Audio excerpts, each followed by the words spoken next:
محترم سامعین کرام، عید الاضحیٰ کی مناسبت سے چند گزارشات اور اپیلیں کرنے کے لیے آپ کے سامنے حاضر ہوا ہوں۔ اللہ کرے کہ ہماری عیدیں، ہماری خوشیاں پورے امن و سلامتی کے ساتھ گزر جائیں۔ سب سے پہلی اپیل یہ ہے کہ عید الاضحیٰ کے اس مبارک تہوار پر، خوشی کے اس موقع پر ہم سب مسلمانوں کی ایک بنیادی ذمہ داری ہے کہ ہم امن و سلامتی کے تمام وسائل کا پورا خیال کریں۔ قانون کا احترام کیا جائے، قانون کی پاسداری کی جائے، بے چینی پیدا کرنے والے اسباب سے مکمل پرہیز کیا جائے۔ حکومت نے الگ الگ اسٹیٹس میں جو گائیڈ لائن جاری کی ہے، اس گائیڈ لائن کا مکمل خیال کیا جائے اور صفائی ستھرائی کا بالخصوص مکمل اہتمام کیا جائے۔ ایسے ہی دوسرے اقوام کے جذبات کا احترام کیا جائے۔ بسا اوقات ہوتا یہ ہے کہ جذبات کے ساتھ لاپرواہی ہوتی ہے، جس کے نتیجے میں بے چینی پیدا ہوتی ہے۔ جذبات کا احترام کرنے کا ایک تقاضا یہ ہے کہ جانوروں کو خریدنے کے لیے اور لانے لے جانے کے لیے ممکنہ حد تک دوسروں کے سامنے اس انداز سے گزرا جائے کہ اس کی وجہ سے جذبات نہ بھڑکنے پائیں۔ ممنوعہ جانور کی قربانی سے مکمل پرہیز کرنا چاہیے۔ شریعت بھی ہم کو قانون کی پاسداری کا مکمل خیال کرنے کا حکم دیتی ہے۔ دہلی میں گائے اور اونٹ کی قربانی پر پابندی ہے، لہٰذا ان جانوروں کی قربانی سے مکمل پرہیز کیا جائے۔ ایسے ہی جذبات کا احترام کرنے کا ایک تقاضا یہ ہے کہ سڑکوں پر قربانی کرنے سے پرہیز کریں۔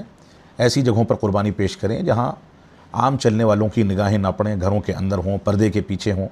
ایسے ہی خون سڑکوں پر نہ بہایا جائے جس کی وجہ سے اغیار کے جذبات کو ٹھیس پہنچے۔ ایک اپیل یہ بھی ہے کہ قربانی کے جانوروں کی تصاویر شیئر کرنے، وائرل کرنے یا اس کی ویڈیوز وائرل کرنے سے پرہیز کیا جائے، اور خاص کر کے قربانی کے جانوروں کو ذبح کرتے وقت کی فوٹوز یا ویڈیوز وائرل کرنے سے یا نشر کرنے سے مکمل پرہیز کیا جائے۔ اس کی وجہ سے بھی غیر اقوام کے جذبات کو ٹھیس پہنچتی ہے، اور ایسے ہی عبادت کے ضائع ہونے کا خدشہ ہوتا ہے۔ اس میں ریاکاری کے امکانات ہیں، اور شریعت اسلامیہ ہم کو اس قسم کی حرکتوں سے پرہیز کرنے کا حکم دیتی ہے۔ ایسے ہی کہیں معاملات اگر خراب ہونے کا خدشہ ہے تو ہماری ایک ذمہ داری یہ ہے کہ ہم پولیس کو اطلاع کریں، مقامی ذمہ داران سے بات چیت کریں، اور قانون کو ہاتھ میں کسی بھی صورت میں نہ لیا جائے۔ ایسے ہی ایک اپیل یہ ہے کہ سڑکوں پر نماز پڑھنے سے مکمل پرہیز کیا جائے۔ شریعت اسلامیہ نے ہم کو 7 مقامات پر نماز پڑھنے سے منع کیا ہے، ان میں سے ایک مقام سڑکوں پر نماز پڑھنا بھی ہے۔